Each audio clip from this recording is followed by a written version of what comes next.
glad that you have joined us today to learn about the return of the Sangamon County Historical Society's Cemetery Walk. The Sangamon County Historical Society is bringing back the popular cemetery walking tour this fall, Echoes of Yesteryear, a walk through Oak Ridge Cemetery. Will be held from noon to 4 on Sunday, October 11, here at Oak Ridge Cemetery. The walk will provide visitors with a glimpse into the history and heritage of Springfield. The popular cemetery walk, which is sponsored by the Sangamon County Historical Society and co-sponsored by the Oak Ridge Cemetery Board of Managers, was held annually for 12 years beginning in 1996 and ending in 2008. It is being brought back by popular demand. The event is free and open to the public.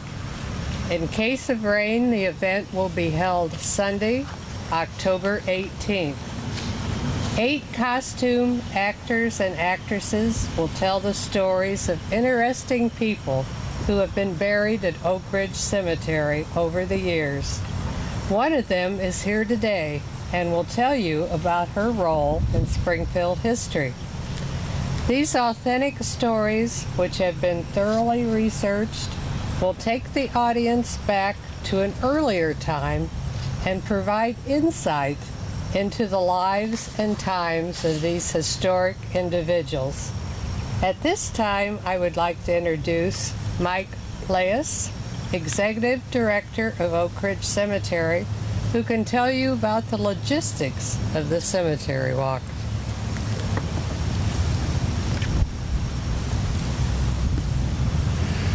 Thank you, Ms. Davis, and welcome to our guests, and a special big thank you to the Sangamon County Historical Society for agreeing to bring back this most popular event that kind of fell by the wayside a few years ago and by popular demand is being brought back.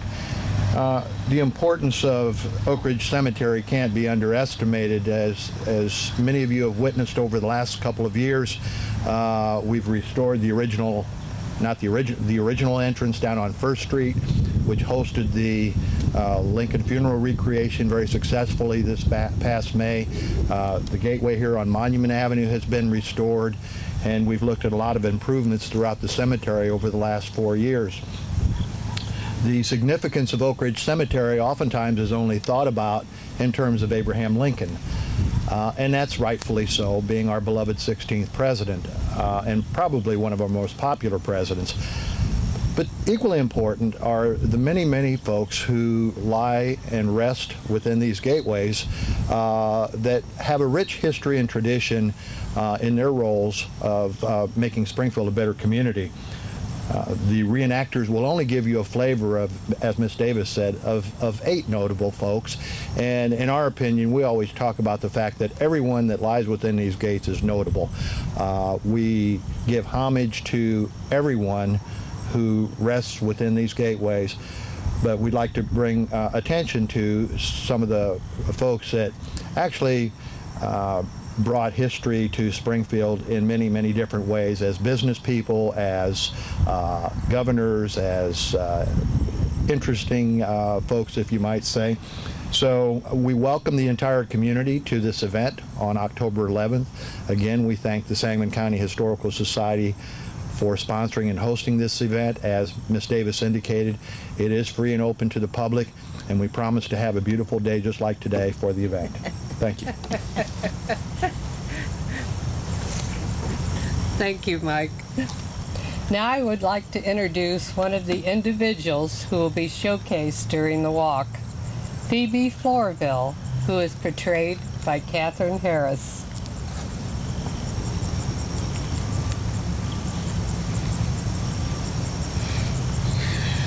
Thank you, Ms. Davis.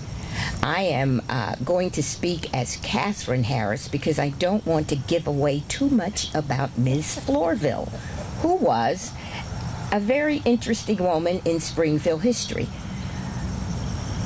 Ms. Flourville, for those who may not have made the connection, was the wife of Mr. Lincoln's barber.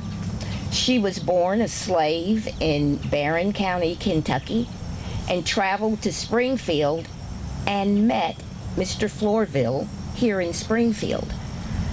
Mr. Florville had come here by way of Baltimore, up from New Orleans, and settled in New Salem, where he met up with a long, lanky fellow. Turned out that was Mr. Lincoln. And Mr. Lincoln said, because Mr. Florville was a barber, he said, well, maybe you can make yourself a fortune, or at least more money, if you just travel a little bit more to Springfield. So he did. He came to Springfield and made his claim and became quite an entrepreneur and barber and active in the community. In fact, the very first Catholic Mass was held in the Florvilles' home. So I think that when all of you come to the cemetery walk on October 11th, you will learn not only about Miss Florville and Billy the Barber, but some of the other notables who are buried and rest in peace here at this beautiful cemetery. So I thank you for coming. I look forward to seeing all of you who are watching this on TV and all of you who are here today listening at our event. And I'm really proud to be a part of this cemetery walk and very glad to see it come back into Springfield, because it was indeed a popular event when we first did it back in 1996. Is that what you said, Mary Alice? Yes. Yes, back in 1996. So thank you all. We look forward to a good day, and we're going to hold Mr. Lellis to the weather forecast that he has so graciously predicted for us. Thank you.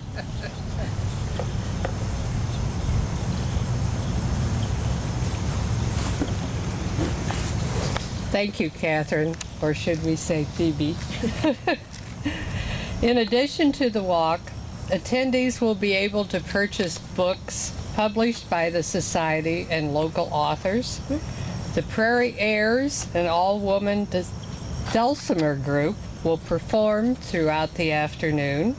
Refreshments will be available for purchase, and the Staub family has graciously consented to display the replica of the Lincoln hearse. Parking will be available in designated areas of the cemetery, and there will be signs directing you to the parking places. The mission of the Sangamon County Historical Society is to preserve and promote the history of Sangamon County, and the walk perfectly exemplifies our mission to learn more about past citizens of Springfield and Sangamon County. Why is this important to the community? Well, we should understand the past, and it's presented in an interesting way. It's free, and it's a family event.